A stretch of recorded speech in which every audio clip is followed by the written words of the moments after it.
August 17, 2024. A rusted tank sits in a Michigan barn, looking like any other piece of farm equipment. But when investigators crack it open, they discover something that will haunt them forever. The remains of Dee Warner, welded inside, hidden for over 3 years. This isn't just another missing person case.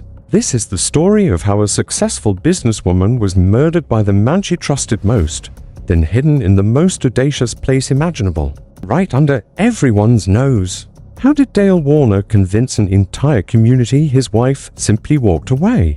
And why did it take 1,117 days to find what was sitting for miles from her front door? The truth is more twisted than fiction. But before we dive into this incredible real case, let me know in the comments where you're watching from, and if stories like this keep you up at night, make sure to hit that subscribe button to know upcoming true crime story. So, let's begin.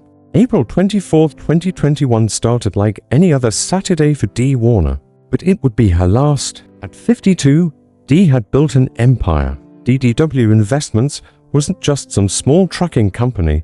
It was a multi-million-dollar operation that she'd grown from nothing, operating right from her backyard in Lenawee County, Michigan. But behind the success, Dee was drowning. That morning, she had an appointment to get her eyelashes done. When she walked into the salon, her esthetician Kelly Jo Stace could see she'd been crying for hours. Her eyes were swollen, puffy. Something was very wrong. She was upset about a disagreement with her husband Dale, Stace would later recall. Think about that for a moment. Have you ever been so upset that strangers could see your pain the moment you walked into a room? Dee scheduled another appointment for the following week. The action of a woman planning for tomorrow, not someone about to vanish forever. But Dee had made a decision that would cost her everything. Today was the day she would finally tell Dale their 15-year marriage was over. Throughout the day, she visited her adult children. Her son Zach could immediately tell his mother had been crying. She was visibly distressed, barely holding herself together. To her daughter Rickle, Dee said something chilling. "I watch Dateline every night, and Dale could do something like that to me." Those words would prove prophetic. Dee took her youngest daughter Angelina to a soccer game, trying to maintain some sense of normalcy. But inside, she was preparing for war. That afternoon, she texted her son Zach, "I'm done with this. I'll sign all my portions of the Warner businesses over to you." She wasn't just talking about divorce. She was talking about completely liquidating her life's work and starting over. For a controlling man like Dale Warner, this represented the ultimate betrayal. Put yourself in Dee's shoes for a moment. You've built a successful business. You're planning to leave an abusive marriage. What would you do to protect yourself? Unfortunately, Dee's next decision may have saved her daughter's life but sealed her own fate. At 8:30 p.m., sensing danger, she sent 9-year-old Angelina to stay with a friend for the weekend. The house needed to be empty for what was coming. That evening, the Warner property became a powder keg. Dee found herself in a heated three-way argument with Dale and employee Todd Nenk about the trucking business. Money was missing, trust was broken, and Dee suspected both men were working against her. Dale would later admit to police this was the worst argument of his life. But this wasn't just another fight. This was Dee finally standing up to years of abuse and demanding her freedom. Earlier that day, she'd been texting with her business manager Stephanie Vollmer about the ongoing problems. Dee said she was hyperventilating and throwing up and had told Dale she wanted to sell everything. The desperation in those messages is heartbreaking. Dee wasn't just leaving Dale, she was willing to destroy everything she'd built just to escape. At 10:24 p.m., a friend texted Dee asking how things were going. For 29 agonizing minutes, silence. Then at 10:53 p.m., Dee's phone responded. That single letter would become one of the most haunting pieces of evidence in the entire case. Private investigator Billy Little, who later worked with the family, explained why this was so significant. She was very talkative, very expressive. She texted a lot. Never once, not one single time, was her response the letter K. But what happened in those 29 minutes of silence?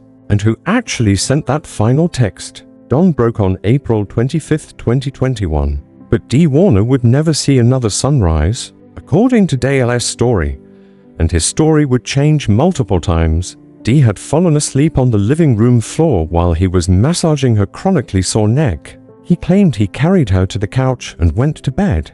The next morning, Dale said he left for work at 6:30 a.m. while Dee was still sleeping on the couch, snoring peacefully. But investigators would later discover this was just the first of many lies. Around 9 a.m., Dee's daughter Rickle arrived for their traditional Sunday breakfast.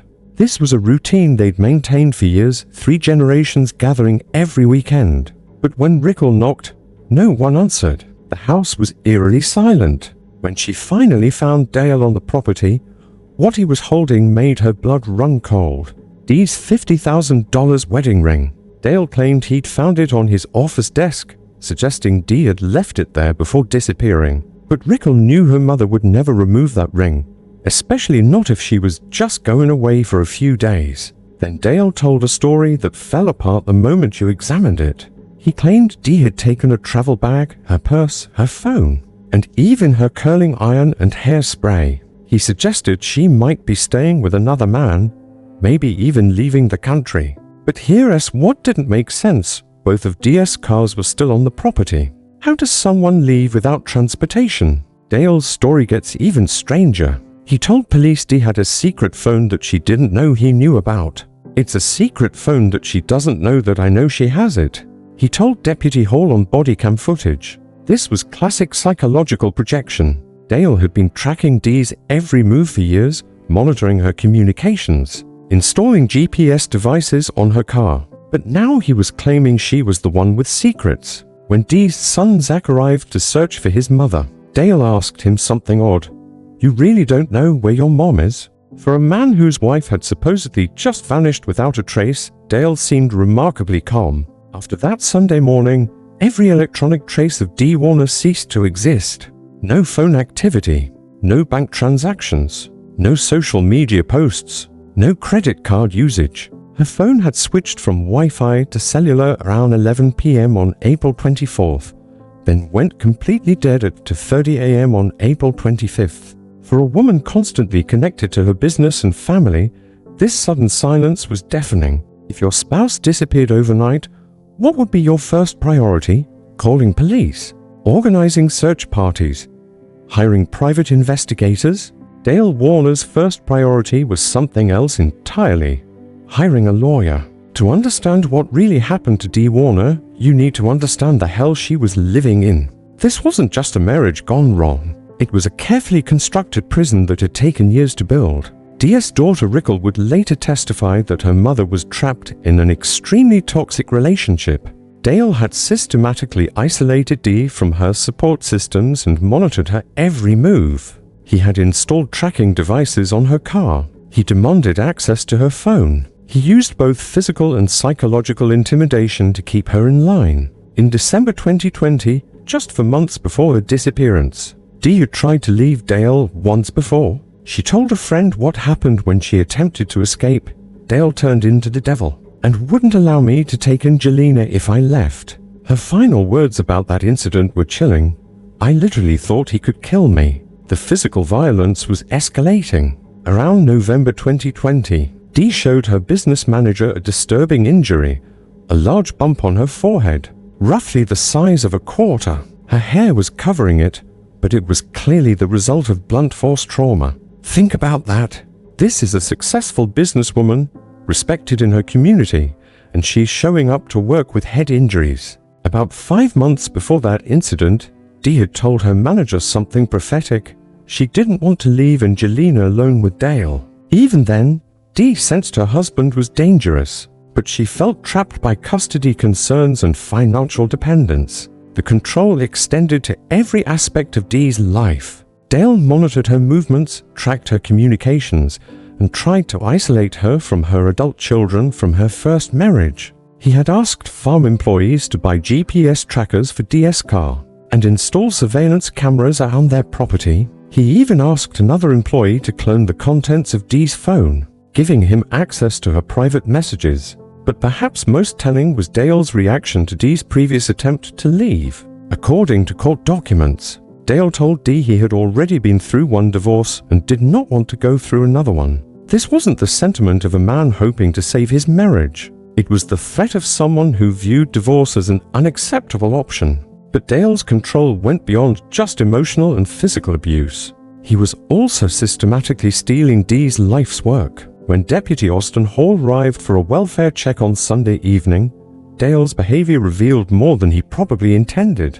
Remember his bizarre claim about Dee having a secret phone that she doesn't know that I know she has it? This statement revealed Dale's mindset perfectly. He was essentially admitting he'd been spying on his wife and monitoring her activities without her knowledge. Dale also told police that Dee had been suffering from a migraine after arguing with employees. He painted himself as an innocent bystander in workplace drama, but there was no urgency in his voice, no desperate pleas for help finding his missing wife, no emotional breakdown at the thought of losing the woman he claimed to love. Instead, Dale seemed more concerned with explaining why Dee's disappearance was actually quite normal and predictable. When Dee's brother Greg Hardy asked Dale directly what happened to his sister, Dale's response was disturbingly matter-of-fact. He mentioned the travel bag, purse, phone, curling iron, and hairspray like he was reading from a prepared script. But Greg Hardy knew his sister. He knew Dee would never leave without her vehicles, her business, or most importantly, her 9-year-old daughter. What would you think if someone gave you a detailed list of items your missing family member supposedly took with them? While the community searched for Dee, Dale's priorities revealed his true nature. Instead of organizing search parties or offering rewards, Dale's first move was changing the password on the property's security system. Why would an innocent man need to restrict access to surveillance footage? That might help locate his missing wife. That same Monday, rather than hiring detectives to find Dee, Dale went shopping for criminal defense attorneys. The pieces were falling into place, and the picture they formed was absolutely terrifying. As months passed without any sign of Dee, investigators uncovered something that revealed the true motive behind her disappearance: a systematic effort to steal her life's work. According to family friend Catherine Adams, Dale had been embezzling equipment, money, and trucks from DDW Investments, the company Dee owned and had built from nothing. He was transferring these assets to a new company he created called DDW Transport, leaving Dee's legitimate business with mounting debts and depleted resources. Private investigator Billy Little discovered the scope of Dale's financial manipulation was staggering. Using what appeared to be a forged power of attorney from 2014, Dale had transferred virtually all assets of DDW Investments into his new entity. "You can't even sell your car if both your names are on the title," Little explained. Yet somehow Dale had managed to divide assets and transfer ownership of a multi-million-dollar business without the consent of the woman who owned 50% of the company. The timing was no coincidence. In August 2021, just 4 months after Dee disappeared, Dale completed the transfer. By then it was becoming clear Dee wasn't coming back, and Dale needed to secure control before questions could be asked. Even more disturbing was Dale's decision to sell DDW Transportation to Laidlaw Carriers Bulk in 2022. This sale generated substantial revenue, but instead of that money going to Dee's estate or her children, it went directly to Dale. He had essentially stolen his missing wife's company and sold it for his own profit. Remember Todd Nank, the employee who argued with Dee on her final day? When Dale sold the trucking business to Laidlaw, Nank was immediately hired by the purchasing company. This wasn't coincidence, it was a reward for cooperation. But Nank's involvement went much deeper. At exactly 3:30 a.m. on April 25, 2021, just hours after Dee disappeared, Nank logged into the company's system under a false name and removed lime from the Warner farm. He then drove this lime to Burns Harbor, Indiana, before traveling another 50 miles to a wastewater plant in Chicago. What legitimate business purpose could Nank have had for accessing the farm at 3:30 a.m. on the morning Dee was discovered missing? And why use a false name? Little obtained recordings of Nank speaking to his massage therapist about the case. In these recordings, Nank admitted he was involved up to his ears in the Dee and Warner case. He also revealed that Detective Kevin Greer, who was leading the local investigation, was romantically involved with Nank's first cousin, a massive conflict of interest that should have resulted in Greer's removal from the case. The financial discoveries extended beyond business assets. Dee's son Zach testified Dee tried to access an electronic safe at Dale and Dee's home before her disappearance, but the combination he normally used no longer worked. When he used a backup key, substantial money Dee had stored there was missing. Only Zach and Dee had known the combination and had access to that key. But the most shocking discovery was still to come, and it was hiding in the most obvious place imaginable. After 20 months of intensive investigation, authorities finally had enough evidence to act. On November 21, 2023, Michigan State Police announced they'd made an arrest. Dale John Warner, 53, was taken into custody at his home, charged with open murder and tampering with evidence. At his arraignment, when asked how he pleaded to the charges, Dale responded firmly, "Not guilty." The prosecution requested $20 million bond, arguing Dale posed a significant flight risk. The judge denied any bond. Dale was held pending trial. The arrest validated what Dee's family had believed from the beginning, but it also meant confronting the reality that Dee was never coming home alive. Dee's daughter expressed the family's determination, "This is not over. It's only beginning. We will fight even harder to make sure we get the justice she deserves." But the most devastating discovery was yet to come. For more than 3 years, Dee Warner's body had been hiding in the most audacious place imaginable, right under investigators' noses. On August 17, 2024, Michigan State Police executed a search warrant on Dale Warner's property on Paragon Road in Tipton, approximately 4 miles from where Dee had lived and died. Hidden inside a barn was an anhydrous ammonia tank, a large metal container typically used for storing fertilizer chemicals. But this tank contained no ammonia. Instead, investigators discovered the tank had been resealed and repainted to conceal its contents. When they opened it, they found Dee Warner's remains welded inside what had become her tomb for over 3 years. "It was my mom." Well, it was a body in a tank, her family said. On August 22, 2024, the Jackson County Medical Examiner positively identified the remains as Dee Warner through dental records. Drive.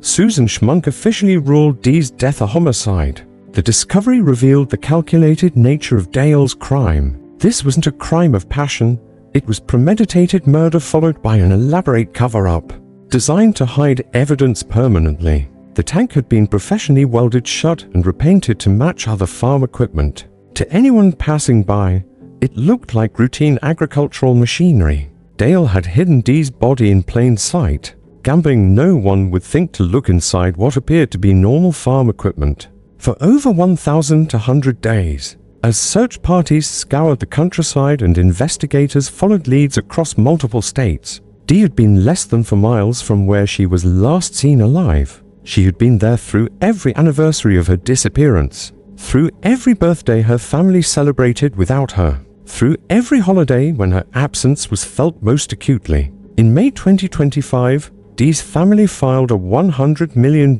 wrongful death lawsuit against Dale, providing the most detailed account yet of what they believe happened on April 24, 2021. The lawsuit alleges Dale fatally strangled his wife in their home, then transported her body to the anhydrous tank, where he welded her inside and repainted the container to conceal his crime. The case took another disturbing turn in March 2025 when authorities arrested Dale's son on charges of evidence tampering and accessory to murder, though charges were later dismissed. The arrest suggested the cover-up may have involved multiple family members. Dale's defense attorney has argued the prosecution's case relies on circumstantial evidence and requested a change of venue due to pretrial publicity.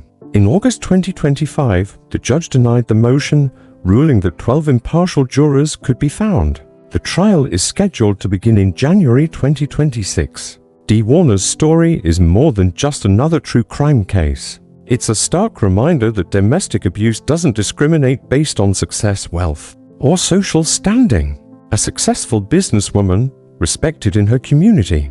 Mother of 5, none of that protected Dee from a man who viewed her as property to be controlled and ultimately disposed of. Her final text, that single letter K, will forever haunt those who knew her. In just one character, we see the moment a vibrant, talkative woman was silenced forever. But Dee's story doesn't end in that tank. Her family's fight for justice continues. Her business legacy lives on through her children, and her case serves as a warning to other women trapped in similar situations. If you or someone you know is experiencing domestic violence, please reach out for help. Resources are available. You are not alone. What would you have done differently if you'd been in Dee's situation? How can we better protect women like her? The truth about what happened to Dee Warner is finally coming out, but the lessons from her story should never be forgotten. If you found this case as disturbing as we did, please like this video and subscribe for more deep dives into cases that demand justice. And remember, someone in your life might need to hear Dee's story.